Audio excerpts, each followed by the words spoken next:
نوتدونی اولین فروشگاه نوت موسیقی در ایران.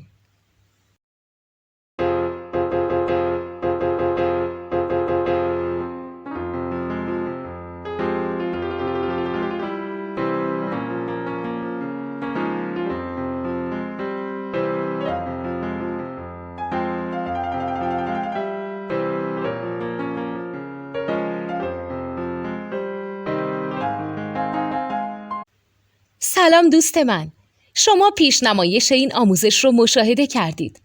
برای دیدن آموزش به صورت کامل میتونید به وبسایت نوت 2 که مرجع آموزش موسیقی هست مراجعه کنید. همچنین برای تهیه نوت موسیقی مرتبط با این آموزش هم میتونید به وبسایت نوتدونی که بزرگترین آرشیو نوت موسیقی در ایران هست مراجعه کنید.